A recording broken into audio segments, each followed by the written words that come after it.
warahmatullahi wabarakatuh. Waalaikumsalam warahmatullahi wabarakatuh. Bismillah, alhamdulillah, wassalatu wassalamu ala rasulillah Sayyidina Muhammad ibn Abdillah la nabiyya ba'dah wa ala alihi wa sahbihi wa mawala. Allahumma salli wa sallim wa barik ala Sayyidina Muhammad wa ala alihi wa sahbihi ajma'in. Amma ba'd. Hadratul kiram, para alim ulama, sesepuh bini sepuh, para kiai, para asatid dan asatidah, bapak-bapak, ibu-ibu, hadirin dan hadirat, yang terkhusus Sahibul Hajat Bapak Andi sekeluarga, tamu undangan, dan kita semua yang hadir di tempat ini, yang semoga semua dimuliakan Allah Subhanahu wa Ta'ala. Terlebih dahulu mari kita panjatkan rasa syukur alhamdulillah, karena mendung tak berarti hujan. Nggih Pak Andi, masih ingat nggak lagu itu? Masih ingat. Dan sekarang kita buktikan, ya, insya Allah kalau begini terus tidak akan hujan sampai kiamat. Makanya wajib kita syukuri, karena hujan itu tidak boleh kita tolak, mengingat hujan itu awal turunnya rezeki ke muka bumi ini. Cuman ketika kita punya hajat, maka hujan ini bukan kita tidak mau, tetapi mohon untuk pindah dulu. Dan alhamdulillah sudah WA sama saya barusan, hujan sudah dijangkau. Alhamdulillah. Oleh karena itu, ungkapan rasa syukur atas dihitanya Ananda Zaki Maulana Pratama, yang alhamdulillah telah dihitan hari apa Pak? Hari Minggu, Ahad. Sekarang hari Sabtu, berarti seminggu yang lalu. Ya, enak kan dihitan? Enak. Kalau enak berarti mau lagi. Oh enggak, artinya kapok ya. Kapok, tapi dapat uang tuh. Itulah kebahagiaan dan anugerah yang mudah-mudahan dengan ungkapan rasa syukur akan menjadikan kita semua, khususnya keluarga Bapak Andi, semakin mendapatkan limpahan rahmat, taufik, hidayah dan inayahnya. Amin Allahumma amin. Salawat dan salam marilah kita haturkan kepada baginda Rasulullah Muhammad sallallahu alaihi wasallam. Mudah-mudahan apa yang telah dilakukan Bapak Andi untuk putranya Ananda Zaki Maulana Pratama menjadi asbab bahwa beliau dan kita semua yang hadir ingin selalu mengikuti sunnah-sunnah Rasulullah, sehingga kita digolongkan oleh Allah Subhanahu wa Ta'ala menjadi umat manusia yang akan mendapatkan syafaat Rasulullah, tidak hanya di dunia ini, lebih-lebih nanti di akhirat. Amin Allahumma amin. Bapak hadirin dan hadirat yang saya hormati, ketika Allah Subhanahu wa Ta'ala menyampaikan dalam firman-Nya singkat, padat dan akurat, di mana ayat ini ditunjukkan kepada bapaknya para nabi, yaitu Nabiullah Ibrahim alaihissalam. Apa kata Allah? Wa idzibtala Ibrahima bikalimatin fa'atammahun. Ini ayatnya pendek dan mudah dipahami. Apa kata Allah?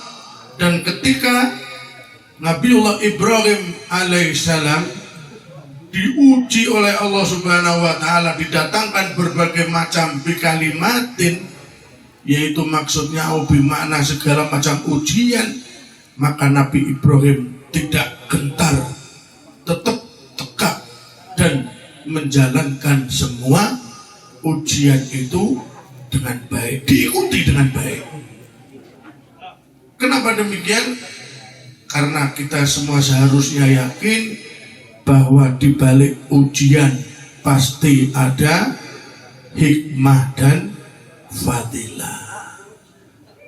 Dijalankan itu semua ujian Allah yang diberikan kepada Nabi Ibrahim.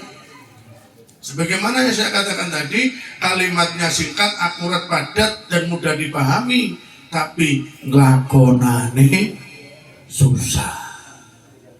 Bahasa Inggrisnya ngomongnya gampang, lakonane angel. Itu bahasa apa? Bahasa Inggris. Benar Pak, coba.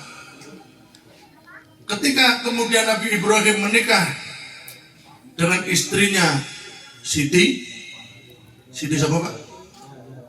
Bukan roh. Wong aku durung urip, durung lahir, ditakoke bojone Nabi Ibrahim yo ora ngerti. Bojone Nabi Ibrahim yo Bu Ibrahim. Gimana Pak? Ya kan di sini kan gitu toh ibu-ibu. Ya kan? Istrinya Pak Andi dipanggil Bu Andi. Jadi ditakoki bojone Nabi Ibrahim siapa? Ya Bu Ibrahim. Nah cuman yang jadi masalah kalau Pak Andi itu kan istrinya cuma satu, ya Pak? Iya Pak, satu. Nambah buat jejere ono anake, ini ono ngarepe bojo. Nah itu bisa dinamakan Pak Ibrahim, Bu Ibrahim lah. Nabi Ibrahim ku bojone loro. Masa ono Bu Ibrahim loro. Nah ini baru butuh nama.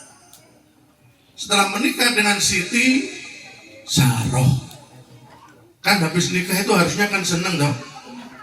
Ya senang Nabi Ibrahim habis nikah, senang, gembira, bahagia. Tapi berjalan sampai puluhan tahun orang duwe anak, orang duwe keturunan. Nah ini tadi orang duwe anak sedih, duwe anak sedih apa gembira? Gembira orang duwe anak kok sedih. Orang duwe anak sedih, contohnya Nabi Ibrahim. Itu ujian yang diberikan Allah kepada Nabi Ibrahim. Sedih gak dua anak? Dua anak seneng. Anaknya kayak ya kan, anaknya ya luwih seneng. Sebab prinsip wong Jawa apa? Anak itu apa? Bawa rezeki. Anak itu bawa rezeki, bukan hanya bawa, tapi di dalam ayat yang lain Allah Subhanahu wa taala mensejajarkan kedudukan antara anak dengan harta. Yo harta iki gak duit tok, yo omah, yo bojo, yo mobil, yo beda motor. Lan sak pinunggalipun. Apa kata Allah? Wa'lamu annama amwalukum wa auladukum fitnah wa anna Allah indahu ajrun azim.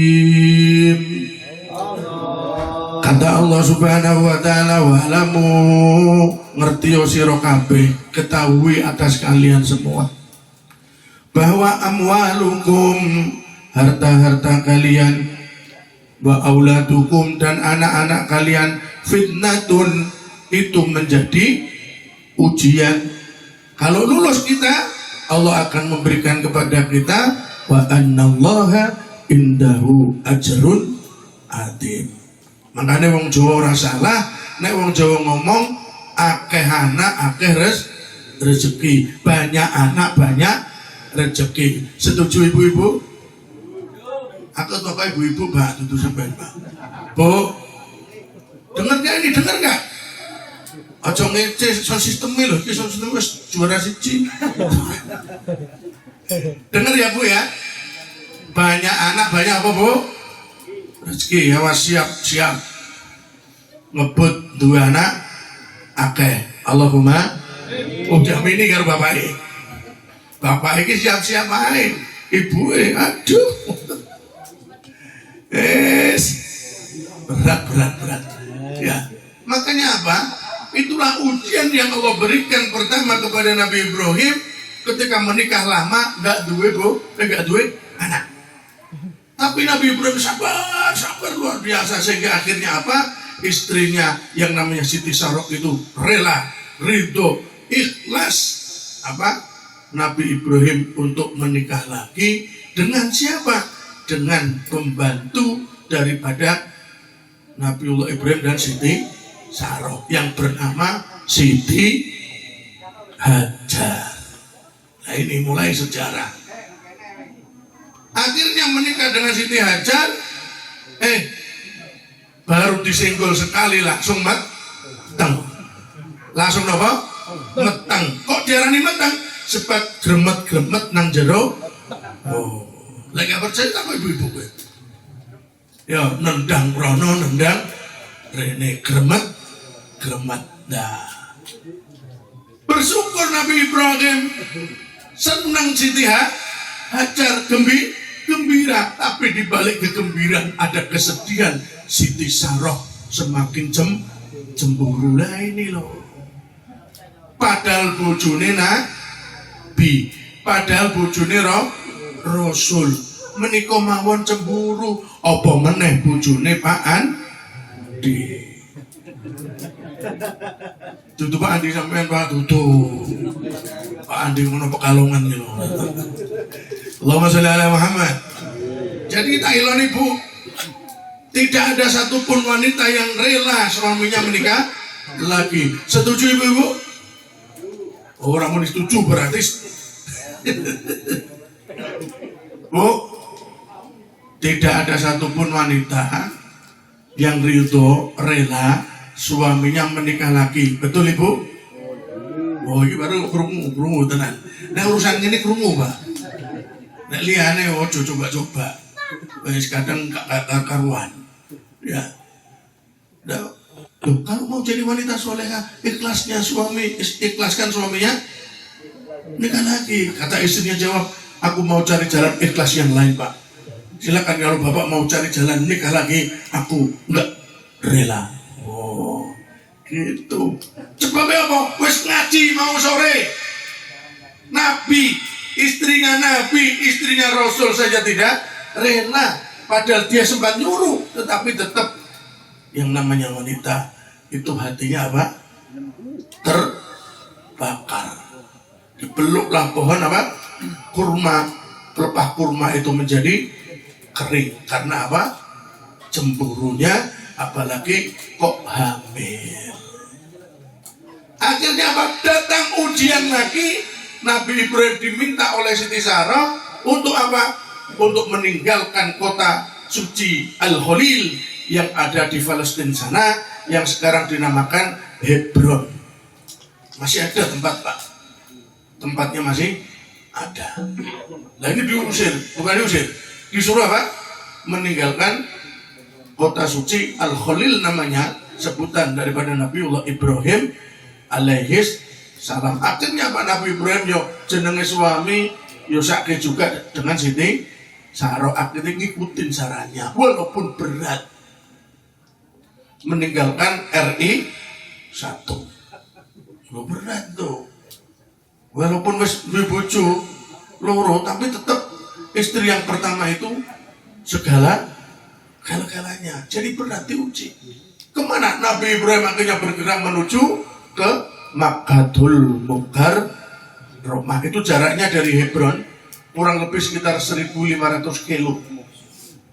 Meninggalkan kota Hebron tadi. Ujian ini diikuti. Ngerti ini kehendak Allah Subhanahu wa ta'ala, dan beliau tahu bahwa nanti hikmahnya menjadi besar. Begitu sampai di Mekah, Nabi Ibrahim ada perjanjian dengan Siti Saroh. Ketika nanti sudah di sana, maka disuruh meninggalkan kota Mekah kembali ke Hebron. Coba ujian lagi itu. Sampean dari Jawa suruh berangkat ke Bali. Sampai di Bali suruh meninggalkan istri yang kedua itu untuk kembali lagi ke Jawa menjumpai istri yang pertama. Jujur, berat gak kira-kira? Dibayangkan saja berat gak? Oh, beratnya luar biasa itu ujian. Meninggalkan Siti Saroh, di tengah Siti Saroh mempunyai putra yang masih bayi yang bernama Nabiullah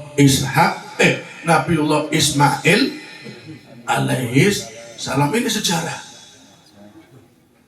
Sehingga kemudian Nabi Ibrahim kembali ke Hebron bertemu dengan RI 1, istri yang pertama. Lama berpisah, bahasa Jawa ini suwe ora jamu pisan godhong.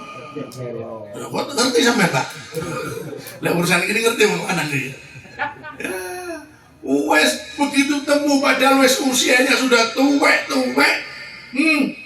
Suwe ora ketemu kesenggol pisan nggih sami alhamdulillah meteng pisan Siti Saroh. Ini sejarah luar biasa. Kalimat wa idibtala Ibrahim bikalimatin, itu yang dilakukan, yang dihadapi oleh Nabiullah Ibrahim alaihis salam. Kaitane karo anak, kaitane karo bojo. Wes ngono, duwe anak lahir Nabiullah Ishak alaihi salam, kemudian Siti Saroh sudah tenang, dia punya jiwa keibuannya, maka kemudian menyuruh Nabi Ibrahim untuk menengok putranya ke kota Mekah. Wes sabut kabeh. Sing kene bojo pertama wis duwe anak kecil bayi, sementara yang di sana istri kedua juga punya anak yang sudah lahir dan sudah mau menginjak besar. Berangkatlah Nabi Ibrahim kemudian kembali ke Mekah dan bertemu kembali dengan keluarganya, yaitu Siti Hajar. Senang gembira. Dan disitulah kemudian Nabiullah Ibrahim alaihissalam mendapatkan perintah dari Allah Subhanahu wa Ta'ala, sebagaimana yang disampaikan baginda Rasul Muhammad Sallallahu Alaihi Wasallam. Beliau mengatakan, Ikhtana Ibrahim wa huwa benu samanina sanatan bil Quddu. Nabi Ibrahim kemudian diperintah oleh Allah untuk khitan, yang pada masa itu belum ada itu khitan, di mana khitan adalah memotong apa? Kuluk yang anak cilik, kuluk ini loh. Ya itulah pokoknya. Ya, sehingga kemudian kelihatan apa? Zakar kok helmnya. Tidak kena helm ae. Wong sudah tiar-arek cilik-cilik ini kok helm. Oh helm ya ben gampang ya. Ya.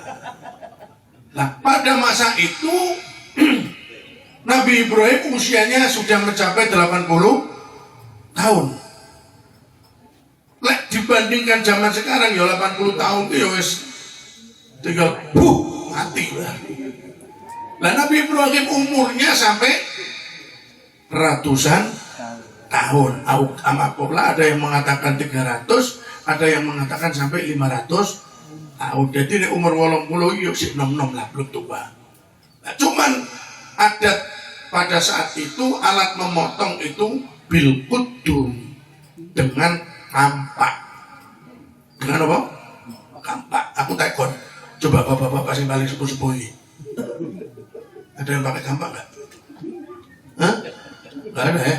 Ada, aku juga kok. Kampak kalau kampak terus belayu. Pokoknya cuma ada kampak. Arek-arek dulu ada khitanan masal, itu kita melaksanakan khitanan masal. Ono wis jerit wis ngamuk belayu gak sih dong? Khitan. Makanya Pak Andi alhamdulillah. Ini hebat ini ya. Ananda Zaki ini hebat. Anak yang pertama ya Pak? Anak yang berapa? Anak yang pertama, Pratama, Zaki, suci, bersih, Maulana yang akan menjadi pemimpin Pratama yang pertama. Nggak contoh karo adik-adiknya. Sudah punya adik belum? Minta! Ngomong, panggilnya papa apa papi?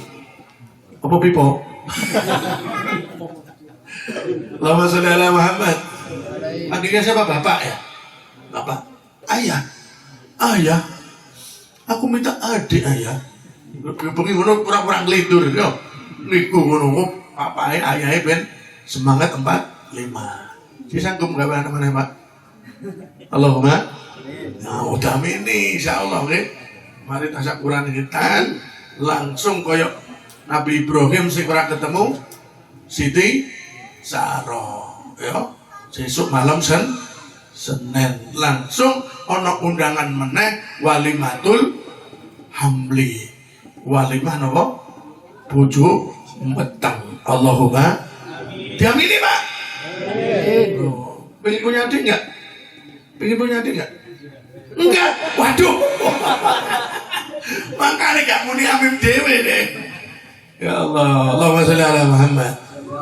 Bapak dan hadirin yang saya hormati, Nabi Ibrahim dihitan iktana Ibrahim buah-buah samani nasanatan ketika berusia 80 tahun bil kudum, karena pada masa itu adat motong itu pakai apa?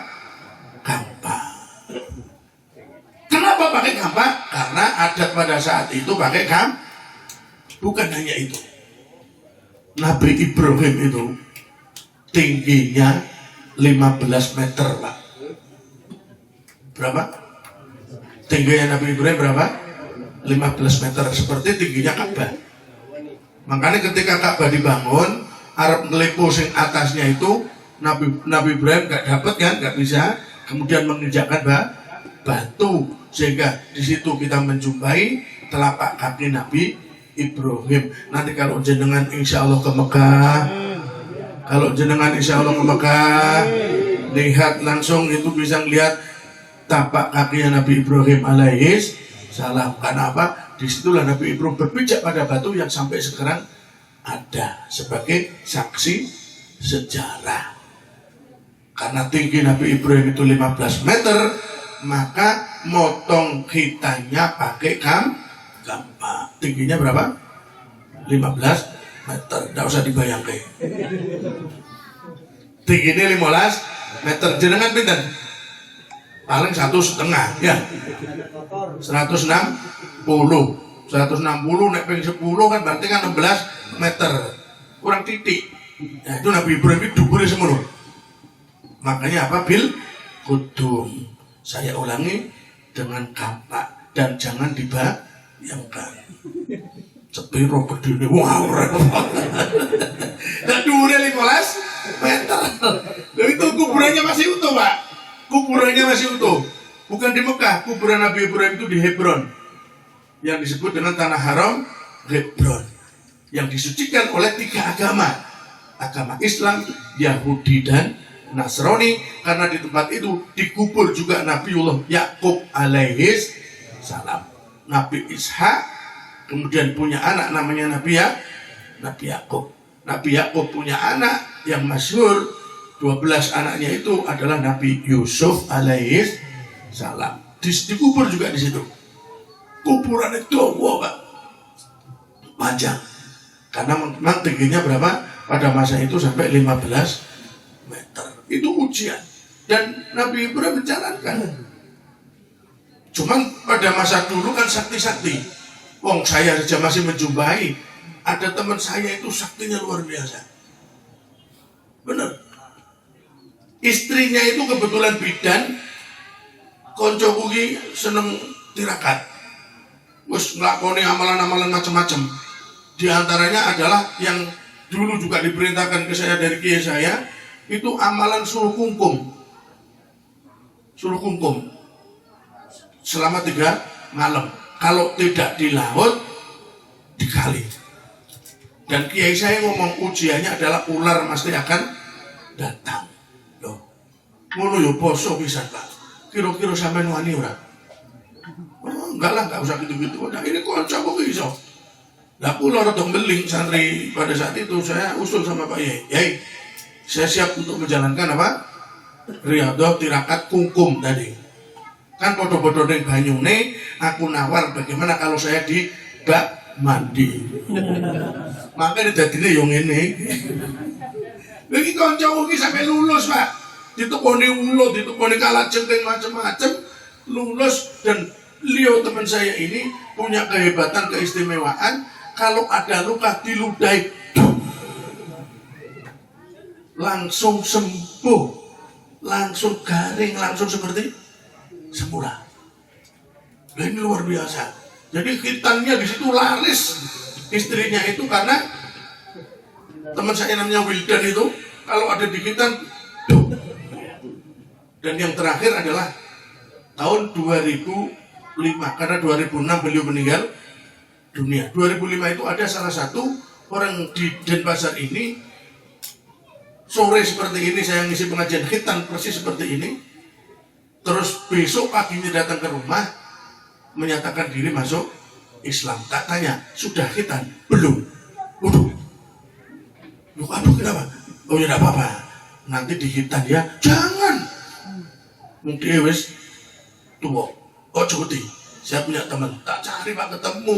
Di khitan di sana diludahi langsung apa? Mari alhamdulillah akhirnya bedeteng helme. Selisih seminggu ke rumah, jos gara-gara khitan, nganyus, itu arti cilik. Lu ngerasa bedane khitan karo gak khitan, lek ngono kuwi mau, lek apa? Ngono men aja. Beda katanya dia beda. Itu. Tapi beliau juga sudah meninggal. Ya, itu namanya I Gusti Nyoman Saputra. Salah satu apa namanya?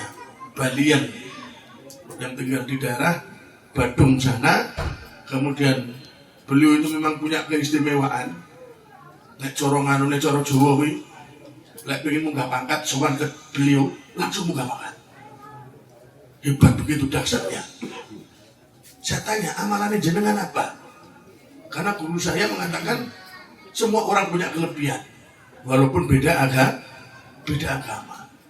Saya tanya akhirnya dia buka setelah saya syahadatan itu saya hobinya ziarah wali songo padahal bukan Islam.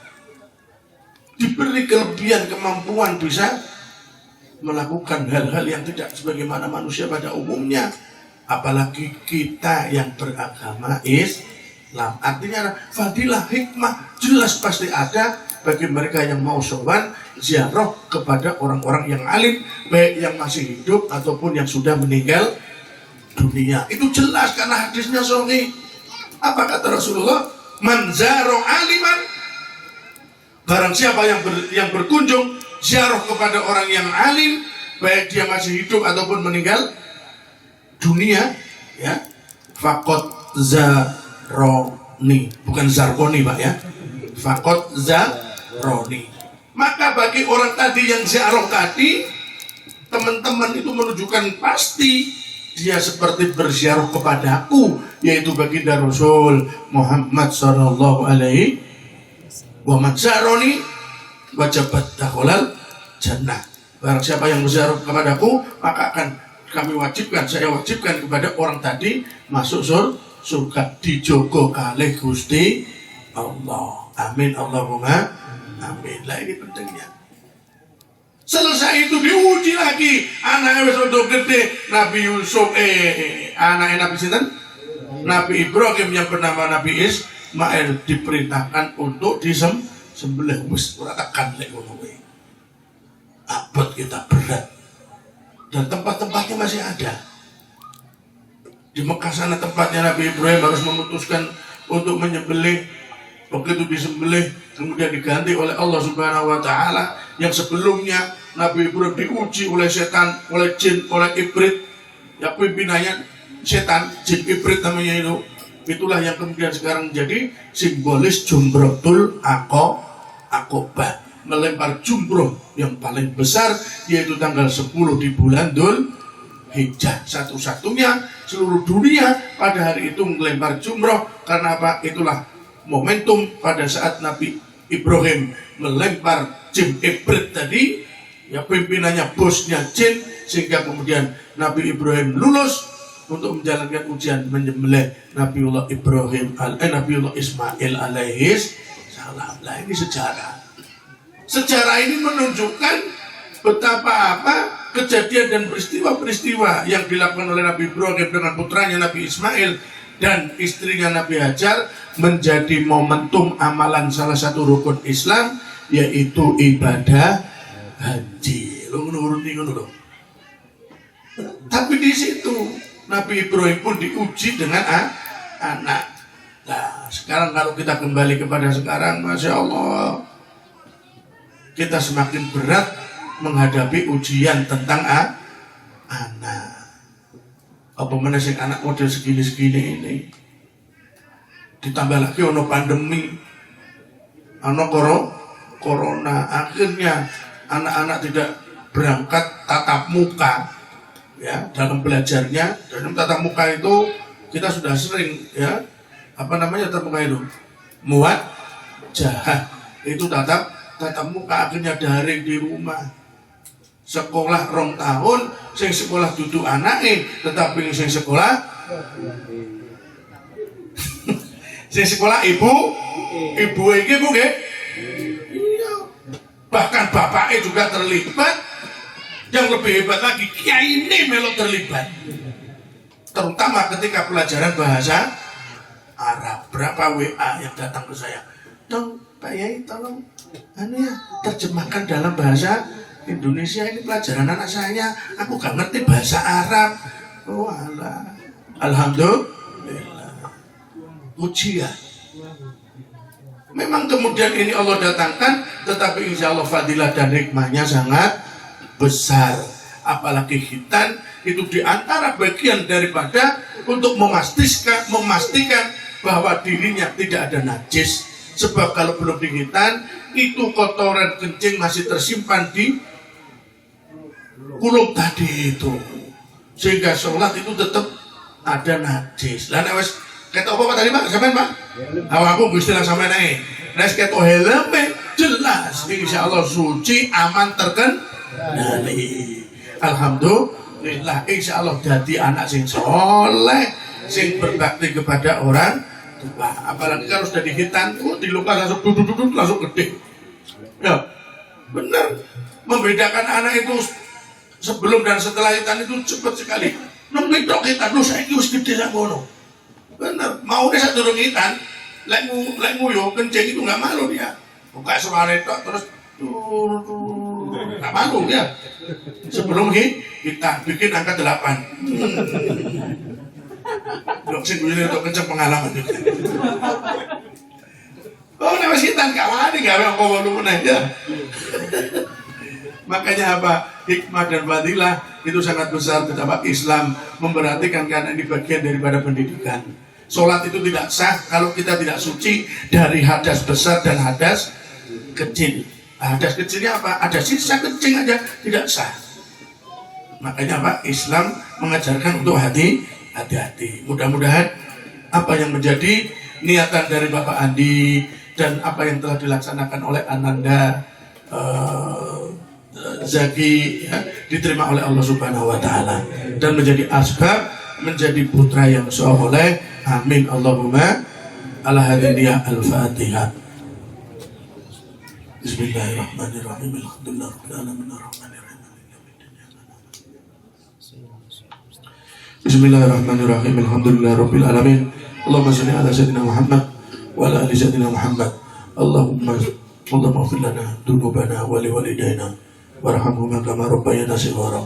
Allahumma ij'al auladana wa azwajana wa dhurriyatana wa ahlana wa jama'atana wa Ananda Zaki Maulana Pratama bin Andi min ahlil ilmi wa ahlil khair wa ahlil Qur'anil adhim wa la taj'alna wa iyyahu min ahli syarri wa ahli dhair innaka ala kulli syai'in qadir.